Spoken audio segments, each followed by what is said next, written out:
As you know, if you were here last week, I am exploring the foundations of Reformed political thought, that is, the Reformed Protestant tradition, which begins in the mid-1500s and extends to the present day.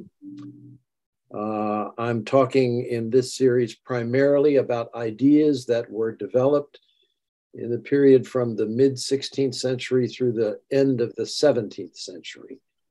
People who have studied this recognize, I think correctly, that there's a big change that comes over the Western world and Reformed Christianity as well in the 1700s. But in the 1500s and the 1600s, the foundations are laid for what goes forward after that time, and I'm focusing primarily on that period. It is a period in which Reformed Christians were politically active, I want to say with a vengeance. They were deeply involved in public affairs, oftentimes using their skills, energy, and so forth to actually acquire power and use power to change in important ways the political life of the countries in which they were active. And at the same time, not only were they active, but they also were engaged in some pretty high-level reflection, theoretical reflection on fundamental issues of politics. And some of them wrote things which were influential long after they died. I think, for example, of a figure who's not known for most of us as a political thinker, and yet he was a very important figure in politics in his own time, political thought, and that's John Milton, the famous poet, who at the same time wrote extensively on politics and had some very controversial views, which got him in trouble. So there are a whole series of people, some lay people, some clergy that do writing and thinking about politics, and I'm drawing on their works, their thought, as I try to summarize for you some of the main themes. This was a period in which there was extraordinary political turbulence, turbulence that lasted well over a century, from the time of the Reformation up through, the latter part of the next century. In part, this was because of the splintering of Christendom. The splintering of Christendom that came about as a result of the Reformation. Suddenly you had not one version, one dominant version of the Christian religion, and that, of course, was the Roman Catholic one, but you had these other alternatives that began to emerge, Lutheran, Reformed, Anabaptist, and so forth. And that led to a competition among them, and not only competition, but conflict. And so part of the turbulence of that era had to do with this extraordinary, shocking thing in the experience of people, that Christianity was not one thing, it was many things. Christianity was not one thing, and it was not many things. And you begin to have what we take for granted in our lives today, which is a plurality of different Christian possibilities from which people could choose. So that was part of what was, and by the way, that was stoutly resisted, needless to say, by the Roman Catholics, who considered all of the Protestants heretics, every single one of them. They were doctrinally wrong, and not only were they doctrinally wrong from the Roman Catholic point of view, but they acted on their beliefs in ways that troubled society. So that was one thing that was going on. And then the other thing that was going on, which is oftentimes ignored when we focus simply on the Reformation, is that Western Europe was undergoing a profound political change, a set of political changes. And I would summarize those changes as a shift from a feudal order, with all that implied, a feudal order as in feudalism, to something approaching the modern nation state, both individual states and the modern nation state system. Huge change. Last week, I talked about one aspect of the Reformed response to this, and that is the matter of resistance and rebellion. I talked about the ethics of resistance, the ethics of rebellion. That was a theme on the minds of all these Reformed thinkers, because very often, not always, but very often, the circumstances in which they found themselves led them to think that they needed to resist political authority. They needed to refuse to do what the political authorities demanded of them, wanted them to do. And so they pushed back, and in some cases they pushed back violently. And the result was civil conflict, sometimes civil war. And I emphasized last week, because I think it's a very fundamental feature of Reformed thought. Reformed thought and practice was known in this period as a source of active resistance in one country after another. Active resistance involving various degrees of resistance, but oftentimes outright rebellion. Today, I want to now move on to a related topic. So all these things are, of course, intertwined, but a related topic, which, as I said in our Q&A last week, was really a kind of natural next topic that some of you indicated in your questions I needed to talk about. And you may recall at the very end of the session, I said, well, hold your fire. I'm going to be talking about that next week. And that is, what was their positive political agenda? What was their positive political agenda? Yes, they were rebellious sorts, but rebellious with what positive ideas in mind? And positive with regard to an absolutely fundamental issue in the theory and the practice of politics, and that is, what ideas did they have about the desirable form of government? Let me say that again. What ideas did they have about the desirable form of government? If they didn't like the regimes they were living under, what did they think was better and why? And I'll be stressing as I go along, all along, this fundamental theme that as these people rethought issues that had been dealt with in the Christian community for centuries, as they rethought all these things on new terms, their point of departure always was the Bible.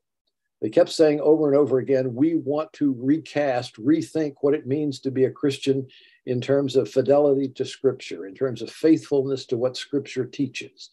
And of course, that leads in the consideration of our topic for this series to the question, well, what exactly does a biblical politics look like, or a politics that's grounded in the Bible look like? And you get in the Reformed tradition one, I would say, rather clear answer to that question. And today I want to take up the part of that answer that has to do with form of government. And I think you'll find what I say fascinating in relation to our own particular national history, in this country. They were dealing with most commonly beyond the Swiss city-states. The Swiss city-states were run, the Swiss cantons, where all of this started. The Swiss cantons were self-governing city-states with city councils, elections, a lot of the stuff that comes close to what we think of today as democracy. Calvin, for example, never held civil power in Geneva. He was, of course, I'm sure all of you know, he was an emigre coming from France. He came to France, only got Swiss citizenship near the end of his life. So he was a hired outsider, if you will. He was hired by the city council to provide leadership in the reform of the church. And as he dealt with, over his roughly 25 years of ministry there, as he dealt with the practical issues of reforming the church, he had to go back to the city council again and again and again. Actually, there were two layers of city councils, a great council and a smaller council. The smaller council being the more executive group, and they had all kinds of authority. They were elected. They were occupied office by virtue of regular elections that typically took place every other year. So they were very frequently, there was sort of change in the leadership of the city. That was typical in the cantons. That was Basel, that was Zurich, and so forth. So in that world, you had something very different from what was the wider arena. The wider arena, when you looked out to France and Scotland and England and the country that came to be known as the Netherlands, and of course Spain, in those places, for the most part, you were dealing with monarchy. And monarchy was the sort of the foundation of modern politics in the minds of so many people in that era. And you had the creation of very strong centralized governments based upon monarchy. Let me say that again. very strong centralized governments based upon monarchy. This is the period in which modern nation states are really coming into being, and people begin thinking of themselves as Frenchmen, as Dutch, as Scots, as English in a political as well as a cultural sense. And so you have the rise in this period, the 1500s and the 1600s, of what are sometimes known as absolute monarchs. And we're familiar with, if you know anything about the history of this period, you probably know some of these names. Henry VIII, of course, is the obvious example. The great Henry VIII, or infamous Henry VIII. But equally, another monarch, in my mind, even greater, was the great Elizabeth I, who succeeded him after a brief period of transition when there was a series of, you might say, intermediate figures, Edward and Mary and so forth. But eventually you get Elizabeth, who ruled for a long, long period, about half a century. She was another one of these great monarchs. And in Spain, you had Philip II, who was a great empire builder and really anxious to sort of build up the glory of Spain. And then, of course, you had the French monarchs who were imposed in part just to make sure that the Huguenots, the followers of Calvin, the Reformed Church, if you will, in France, did not get much power. So those sorts of figures are striding, if you will, the stage of history at this point. And what they are doing is gathering unto themselves in a way that had not previously been the case in the feudal era. In the feudal era, you had very weak monarchs who had to do a lot of power sharing with great nobles. Many of the people on this call, I'm sure, have read novels and seen movies and plays and so forth, where you see these great nobles sort of interacting with kings and queens. Well, in the period of what might be characterized as beginning modernization, the beginning of the modernization period, the beginning of the formation of modern nation states, one of the main characteristics of these great monarchs was to gather power into the center, and to, as much as possible, marginalize the previously influential nobles, aristocratic families, and so forth, so that they were reduced to nothing more than an advisory role. They didn't have any strong political power. So power and authority are centralized, and as much as possible, an attempt to avoid power sharing. That's a very important part of this.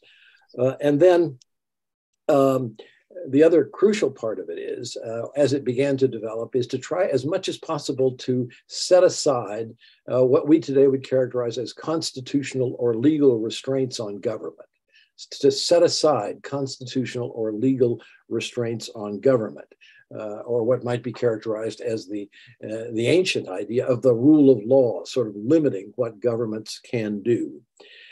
All of this was done, this centralizing tendency, this desire to, as much as possible, marginalize alternative political forces and so forth, was designed to do one thing, and that was to give the leader a free hand, a free hand in doing what? In building up the power of the nation, in building up the glory of the nation. And because it was a time in which there was not only domestic political conflict, but enormous geopolitical conflict, wars being fought all over the place, wars that involved religion, but also politics, and an attempt to conquer, of course, various different places. For example, Philip of Spain was very anxious to control much of what we now think of as Belgium and the Netherlands. And that led to a revolt in the Netherlands against Philip, which led to the formation of the Netherlands, as we now think of it. The Dutch nation, really, the Orange nation, owes its origin to that great struggle with Philip, the Catholic coming in from outside and imposing, by the way, the Inquisition on Dutch Protestants. And you can imagine how that got their blood boiling. So you have geopolitical struggle going on, and one of the things that was said by the architects of these monarchies was, I'm not trying to be cute here, but let's be great. We want a great England. We want a great Scotland. We want a great France. We want etc. And they thought that by centralizing power and giving, by the way, another part of this was give the monarch enormous powers of taxation so that it doesn't have to consult with the nobles. He can just take what he needs and impose upon the rest of the population whatever taxes are needed in order to what? Build up a great army to be able to defend ourselves, but not just defend ourselves, but to impose our will on other peoples. And by the way, one other thing I should mention, because it's not unimportant, there was a whole big symbolic apparatus that developed around this, you know, the sort of symbolism of greatness, flags and ceremonies, and of course, opulence in the monarchy. All of that was designed to make the king seem, or the queen seem, larger than life, so that mere mortals would not even want to question in any way the authority of this kind of person. Still, one other way to answer the question, why was this happening? And why did so many people be willing to go along with this? Well, the answer is, in political terms, the argument was this was the way to have an efficient way of governing these new modern societies. This was so the argument was for efficiency. We need this in order to do things that are desirable, whether it be to build a road or to develop an army and so forth. And to do, above all, the thing I said a few moments ago, to make of our nation, whether it be France or England or whatever, a great nation in the eyes of other people. One final point about this. This is an era in which people start thinking about international relations as essentially a domain of power politics. International relations, to some extent, unmoored from the kind of moral and religious constraints that had been imposed by the Roman Catholic Church in centuries past, now begins to look like a realm in which there is just a kind of power struggle, a kind of mammoth power struggle among these different forces. Now, with that as background, I can easily identify for you what is distinctive about the Reformed position or Reformed thinking. And the Reformed thinkers, by the way, tended to have the same sort of instincts in one country after another. It was fascinating. There was a kind of Reformed international that developed, so that people who wrote books in France were read in England or in Scotland and so forth. And because of the reality, there was just streams of refugees moving across borders because of the oppression going on religious terms in many countries. There was a kind of constant dialogue among people who shared the same approach to the Christian religion in that era. On the whole, Reformed thinkers responded to this drive for absolute monarchy, absolutism as its underlying principle, absolute monarchy. They responded to it very negatively. They were opposed to it. They were known to be an oppositional force standing over against, sometimes violently over against, the drive for centralization of power and authority in the monarchy. This starts with Calvin, and keep in mind, Calvin is not, he is a Frenchman. And he's very concerned about things in France. Throughout his entire lifetime, he is looking back to France. He is in correspondence with people in France, but he's, of course, living in the canton of Geneva. And as he comments on things in France and things in England and things in Scotland, and more he is drawn into commentary on all these other places, he rather consistently takes the following position. Concentrated power is not a good thing. Concentrated power is not a good thing for practical reasons which are related to his theological understanding of human beings. It's not a good thing. And therefore he stood for, not democracy, would be going too far in the other direction, but something that's come to be known as a mixed regime, which would mix together some elements of monarchy, some elements of aristocratic involvement, and some degree of popular participation, a mixed regime. Or, as the English would later say, a balanced constitution, which balanced participation by the various different segments in society. He was impressed by the Swiss example. The Swiss example inclined him to think that there was real merit in popular participation, that is, participation by ordinary people in politics, something which was a very debatable, even a minority opinion at the time. He was impressed by the Swiss example, but not to the point of becoming anything like a full-fledged Democrat. That in the Reformed tradition comes much later, and understandably, it takes a while for those people to be moved in that direction.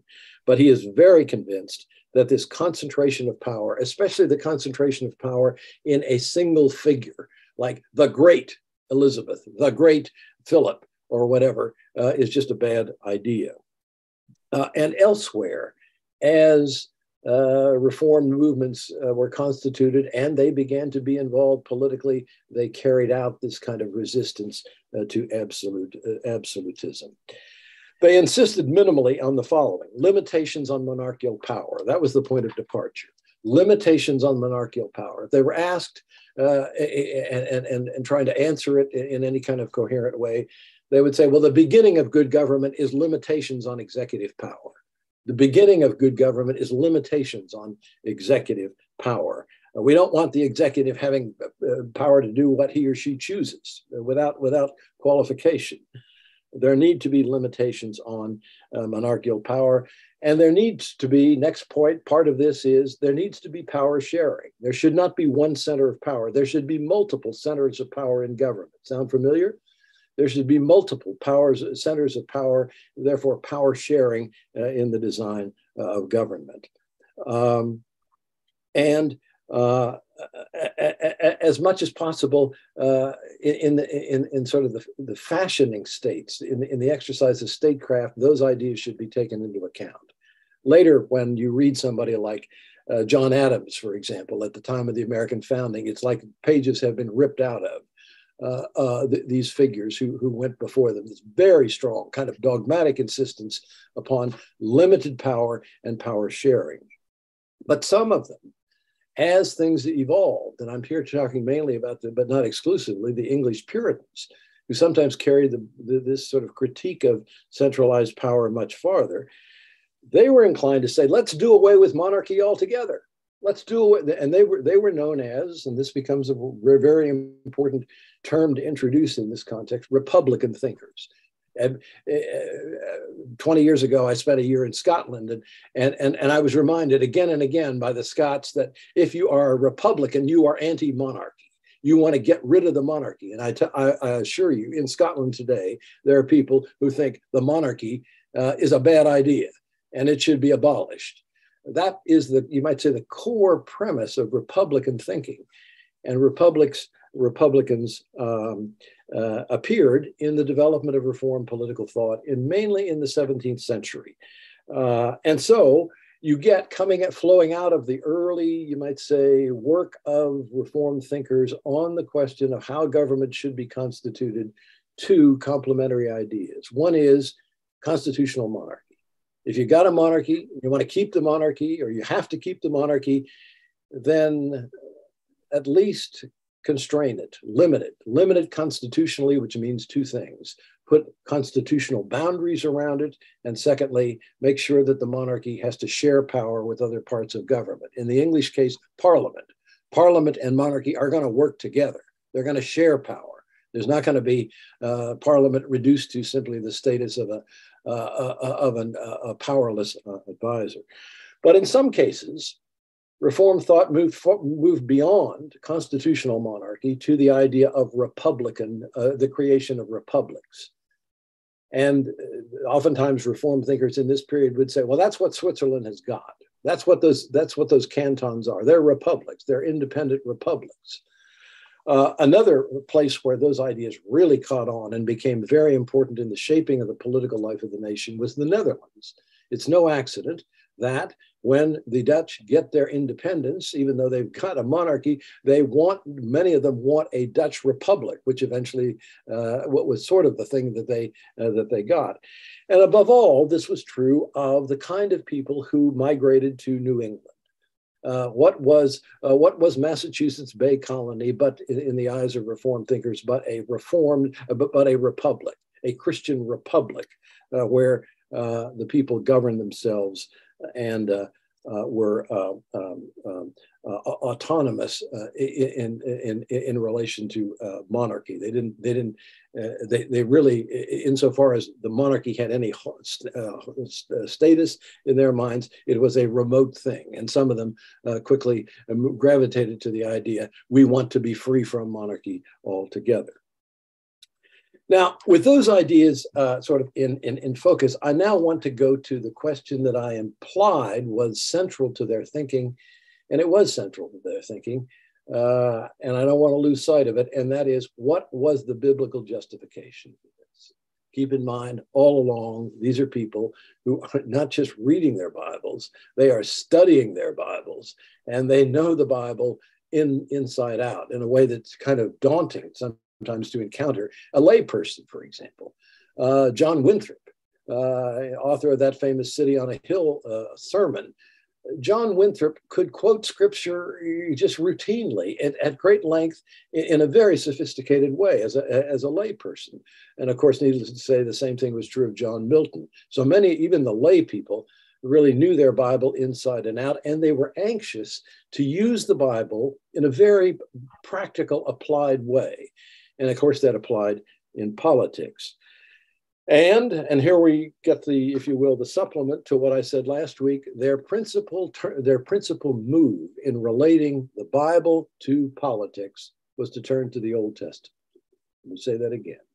Their principal move in relating the Bible to politics was to turn to the Old Testament. Why? Because in the Old Testament, you had an example of righteous people trying to govern themselves. You don't get that in the New Testament, at least not in the civil realm. You don't have examples of that in the New Testament. In the Old Testament, you've got people who are men of God, as they would say, who are also trying to govern society in a righteous way. Now, out of their reading of Scripture, and in particular reading of the Old Testament, and now let me focus in more specifically, the texts above all that they drew upon in thinking about politics were the texts that had to do with history, the historical texts, First and Second Kings, and the Chronicles, and so forth, as well as the prophets. But above all, those narratives in the middle of the Old Testament, which talk about Israel's what? Israel's encounter with monarchy. Israel's encounter with monarchy. And they tell a fascinating story. And it's a story which, Emily can correct me if I'm wrong about this, but it's a story which I would say most biblical scholars that I've read today would agree with. This is what happened. This is what happened as it is recounted in Scripture. And the story has about three parts. Part number one, before there was any monarchy in Israel, there was governance. Pre-monarchical governance. Israel was governed before monarchy. And the obvious question is, governed by whom? And the answer is by the judges.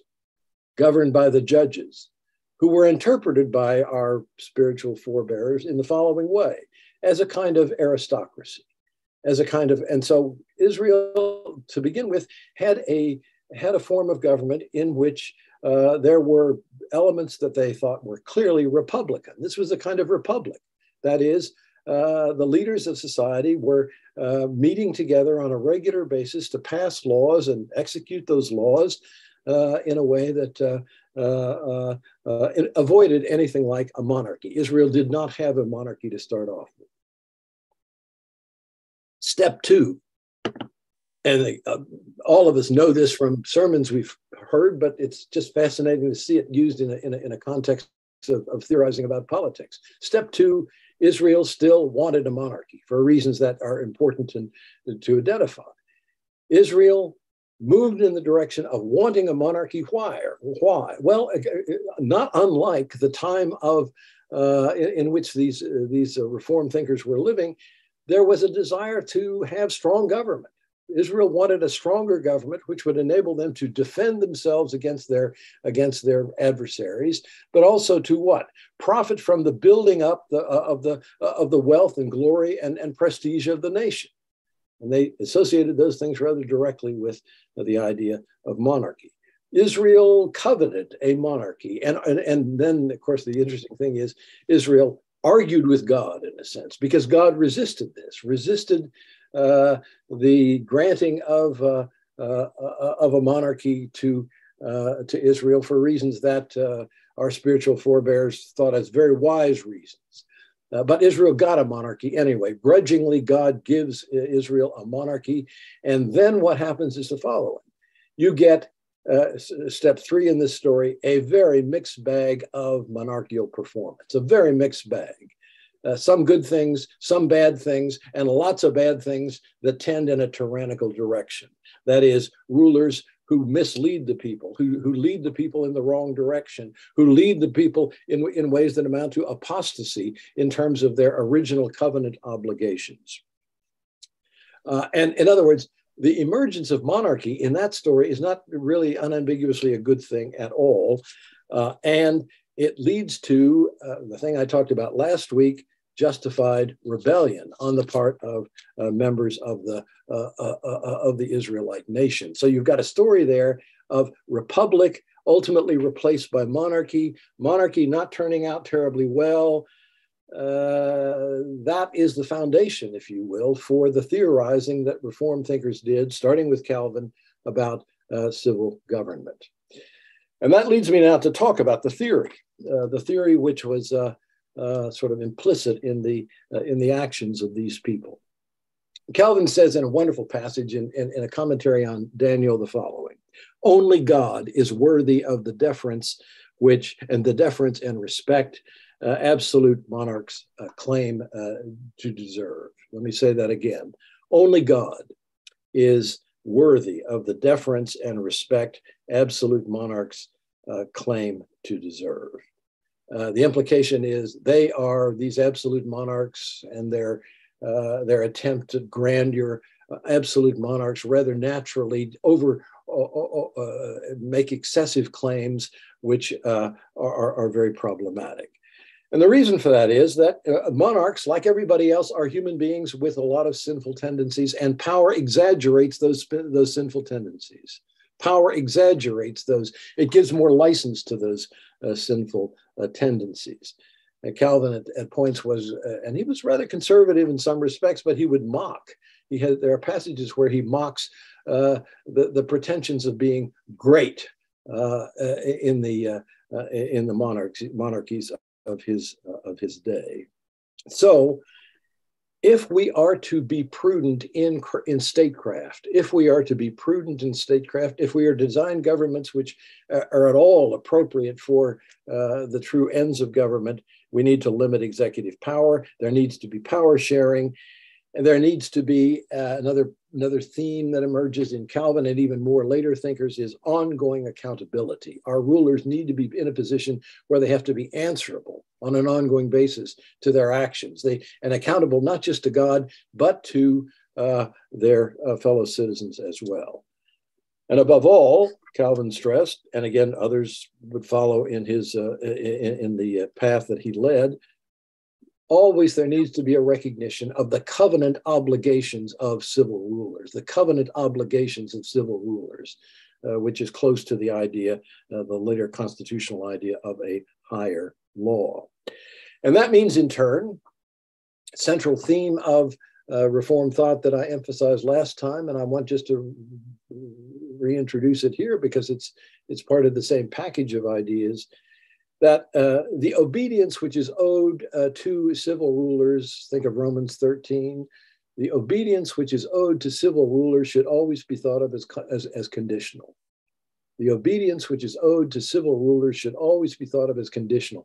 By the way, that was a great point of tension between Protestants and Roman Catholics. Roman Catholics wanting very strongly to emphasize the authority of monarchs were inclined to very, very strongly dismiss the idea of conditionality. Well, the Protestant theme is our obligation to obey rules, to obey laws is conditional upon what? Their righteousness and their justice.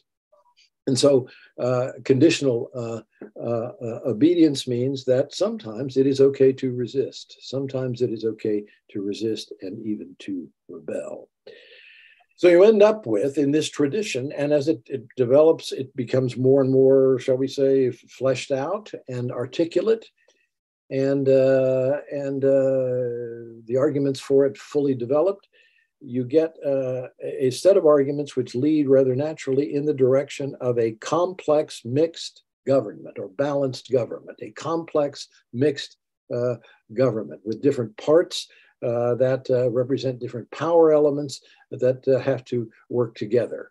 The sort of the ground, if you will, the grounding for the famous American idea of balance, checks and balances, different parts of government checking and balancing one another as a protection against human sinfulness. Now, there's one other thing which is in there in the Reformed discussion of good government, which is, I think, important to add to what I've said, because otherwise you get the impression that the whole emphasis is placed upon simply a set of institutions. If you just craft the institutions rightly, if you put the institutions in place that are the right ones, then everything works out. And that was not their view for the following reason. They also emphasized very strongly in thinking about this matter, the moral and spiritual qualities of rulers, the moral and spiritual qualities that were necessary for good government in rulers, and to some extent in the citizenry, but above all, the rulers. The goal is not just a set of institutions which are well crafted so that the probable outcome of the functioning of those institutions will be just and righteous behavior, but also that the institutions in question need to be populated by people who are themselves virtuous and even righteous in a fairly robust way. You need leaders who are morally serious and righteous people. Now, the interesting thing is, even at the time of this great struggle going on for first of all, simply the freedom to practice one's religion, which was a big contested issue at the time, but even more the struggle to control the governments in particular societies. You had this distinction, the following distinction drawn. As they talked about this whole issue of the moral and spiritual qualities of leaders, they drew a distinction, and it's a practical distinction in their time, but a very important distinction philosophically as well. And that is, minimally, what you wanted was morally upright leaders, regardless of their faith. Let me say that again. Morally upright leaders, regardless of their faith. And that clearly that implies what? That implies that somebody might be a morally upright person who is not part of the Reformed camp. And in some cases, they acknowledged, especially in the Netherlands, in writing about this, would say, and people of other faiths might be morally upright as well. So there's a clear recognition of the possibility that you can have a morally upright leader who is not of the Reformed persuasion or even a Christian at all. So minimally, what you want is morally upright leaders. And they insisted that that was a very important part of good governance, to have those sorts of people in charge. But beyond that, they hoped for and wanted not just morally upright leaders, but righteous leaders. That is, people who were believed in and practiced the true religion, which of course was a particular form of Protestant Christianity. Now, if you had the latter, and I want to stress, if you had the latter, and you didn't get that in every place. In some places you could get that, but in others you could not. And for example, in much of the history of England, from the Reform point of view, you didn't have that. You had figures who were less than the righteous type. But if you had a righteous leader, if you could put in place a righteous leader, then what was desirable was to use the instruments of government to create a way of life, an environment which was conducive to righteous living on the part of the whole population. Let me say that again. If you could have a righteous leader, then what you really wanted to get out of that was policies conducive to the creation of an environment which was conducive to righteous living on the part of the whole population. Or the famous phrase that was used by our spiritual forebears in thinking about this matter, the idea was ultimately what you really wanted was a holy commonwealth, a holy commonwealth. And there were actually books written with that as the title. Now, I don't think that idea should be very difficult for any of us to grasp because we already know from history a couple of examples of it. The people who visited Geneva, for example, in its heyday, that is Calvin's heyday, many of them characterized Geneva in precisely those terms. John Knox, for example, when he went to Geneva, said, "This is the closest approximation in a civil society, to my knowledge, of the ethos of the New Testament Church that has ever been realized." So he compared Geneva to the ethos of the early church. And keep in mind, Geneva was a civil community and not an ecclesiastical community. But another example, which again is just well known to all of us, is that's what Massachusetts Bay Colony aimed to be. It was designed to be a holy commonwealth governed by people who were righteous, creating an environment which was conducive to righteous living. It was also, I might add, what the Scottish Covenanters wanted, they never got it, wanted in Scotland. That is, to bring to power a righteous king who would use the powers of government to create a holy commonwealth. However, having said that, and this is the last thing I want to say in this presentation, often they recognized that was not going to happen. It certainly was not going to happen in the Netherlands. It certainly was not going to happen. It became clear in England. You were going to have in those societies something like religious pluralism. The best you could hope for in those societies was religious pluralism with a variety of different forces at work in the body politic. And if that was the circumstance, and I think it's fascinating to see that they came to and by the way, ultimately, of course, the United States of America is one of those places where you're not going to get a holy commonwealth. You're going to get something short of that. And when you've got religious pluralism, they were quite clear to recognize the aim should not be a holy commonwealth, but rather simply a society in which is moral and just, a society which is governed in a way which is conducive to just living on the part of the whole population. So to summarize, you've got shared power, balanced government, mixed government, ideally constructed in a way from the reform point of view that would make possible a holy commonwealth. But if that is not possible, the next best thing would be a society in which a variety of different forces representing different religious views work together to create a just society. Let me stop there and invite your comments and questions. Yeah. How does what you say stack up to the concept of separation of powers? Did you hear him, Bruce? Yeah, I did. Well, I think its separation of powers is a product of it.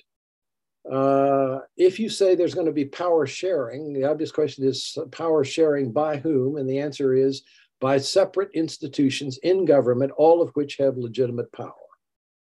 And they have to therefore work together as separate entities, but part of the same governmental apparatus. So, what about separation of church and state? He said, what about the separation of church and state? Stay tuned. That's next week.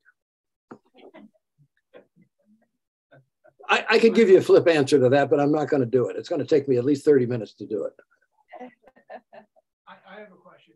Last week after the presentation, a couple of us were talking about the role of Greece in the democratic process.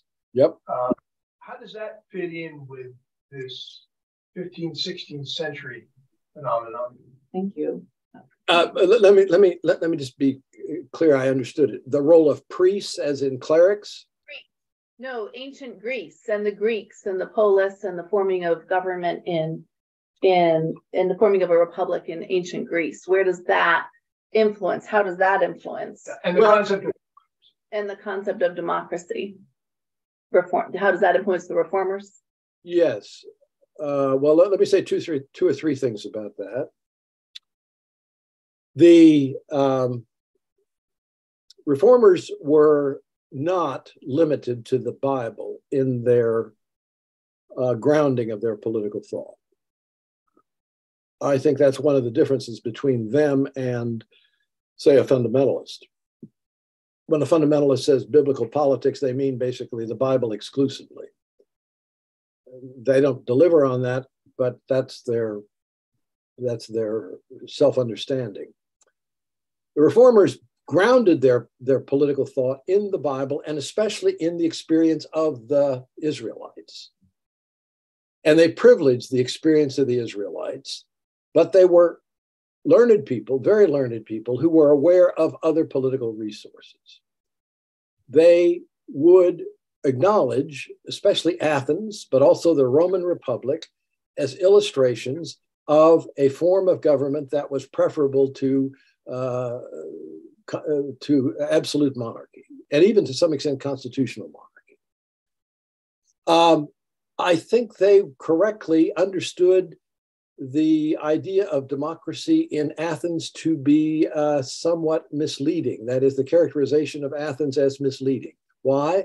Because only a small percentage of the Athenian population were eligible to participate in the alleged democracy of Athens. It was closer to a republic in the sense that there was a kind of strong set of restrictions on limitations on public participation, on participation in the life of citizens. And to that extent, I think they probably confirmed in their mind the idea that democracy in a strong sense is a bad idea, but republic is a good idea because it's a kind of limited version of popular government. But I want to stress you might say their great innovation was to emphasize very strongly the history of Israel as an appropriate base from which to develop a political thought. The Roman Catholics tended to draw much more extensively on Greek political thought in their own writing, even though, and it's fascinating, even though the Roman Catholic tendency in thinking about politics, I think the Jesuits, for example, in this period, who were writing just exactly in the same context, the Jesuits had a very strong insistence upon very strong authority for the monarchy, even though they had their own problems with absolutism. They started very much from a tradition which was rooted in a series of Greek ideas, whereas the Protestants tended to privilege, if you will, the history of Israel as the really important place to understand correctly statecraft. Thank you, Bruce. There's a question in the chat. Describe the government of Switzerland at the time of Calvin. That's from Susan Haugen. Well, that's a great question. And the answer very simply is Switzerland as such didn't exist. But no, actually there's a theme there that's I want to develop in 2 points. It was a collection of city-states, cantons, a collection of independent cantons, which eventually become a nation. And all of those cantons had their different forms of government, but many of them had what the reformers viewed as republican forms of government, that is, self-governing city-states with a lot of public participation. I just earlier characterized Geneva for you. Geneva had the small council and the large council and people, a fairly wide franchise in terms of the population. Basel was similar, Bern was similar. Especially the Protestant cantons. There were Catholic cantons, of course. So the government of Geneva the government of what we now think of as Switzerland at that point was a set of autonomous units, Now, the larger point that needs to be made here is that in several places at this time, in what we now think of as Western Europe and even Central Europe, there was not yet a central government. Certainly that was true of Germany. Germany, for the longest time, was a set of enormous variety of different little fiefdoms, some large, some small, not unified together. Italy did not have a unified nation. So what you saw was certain governments, certain societies, I should say, France, Spain, England, Scotland, and eventually what became the Netherlands. It was formed in this period out of material not unlike the Swiss material. Some of these societies were getting, you might say, a head start on the process of nation building, a head start on the process, and they tended to be advantaged. They tended to be advantaged because these governments were able to take control of things and exploit the situation to their advantage. And that exerted pressure on the others to eventually become nation states, but it was much later. And by the way, just something I will not touch upon in this series, but it's fascinating. In this era, once the papacy is removed as sort of the organizing force for international relations, the obvious question is, what is international relations going to look like? And it is a famous Dutch Protestant named Hugo Grotius, Grotius, Hugo Grotius, who begins to theorize in a very creative way what a world of nation states is going to look like after the decline of the papacy as the organizing force.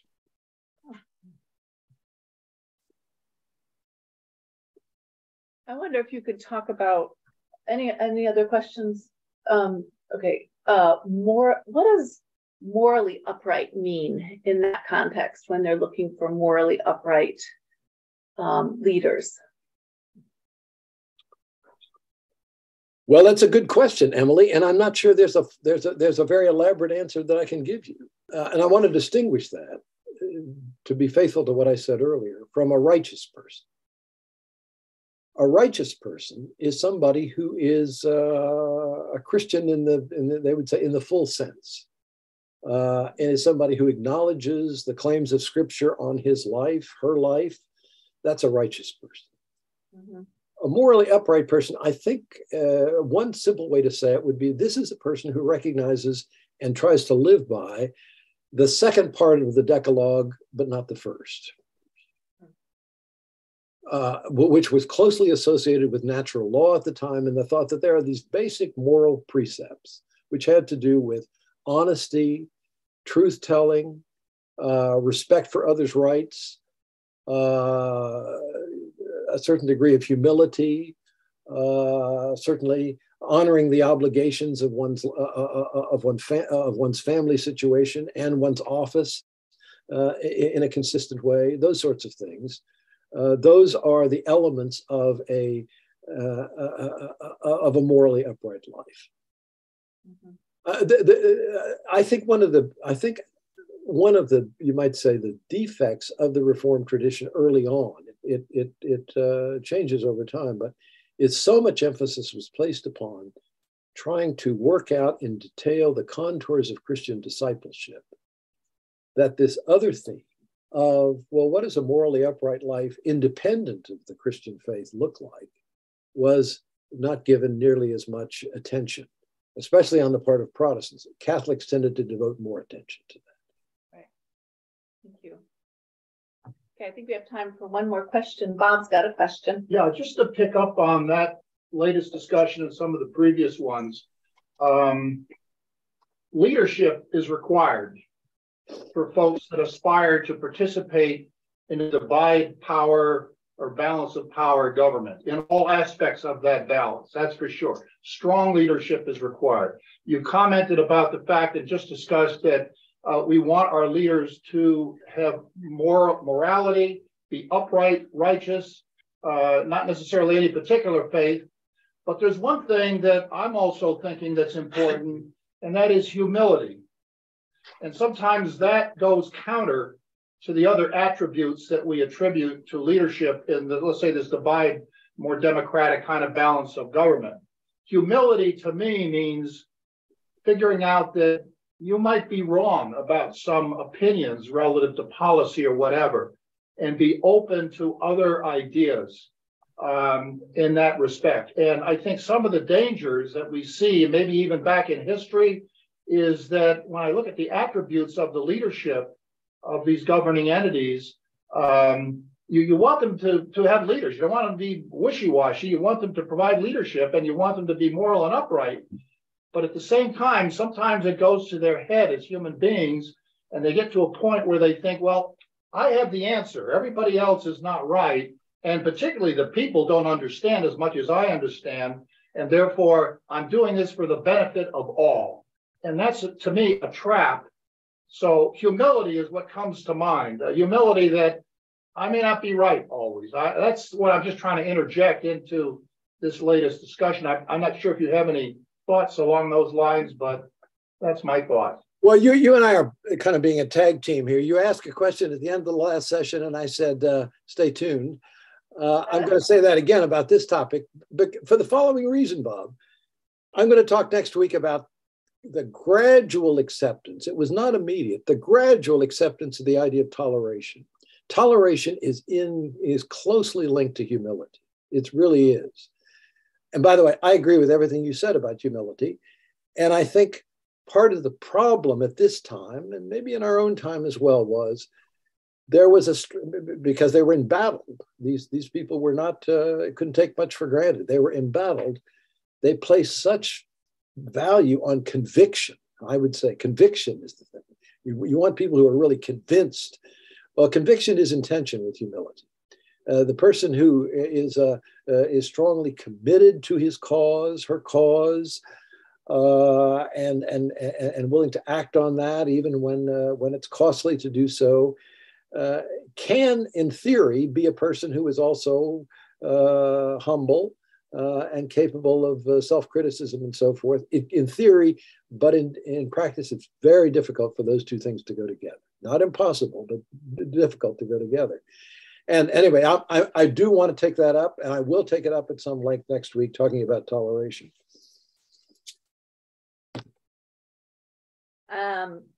Thank you so much, Bruce. That's thankful. Well, thank you all. As usual, good questions. At 9:45, we've got church, state, and the treatment of religious minorities. Yep. So stay tuned for part 3 next Sunday. Thank you so much, everybody. Thanks, Bruce. Take care.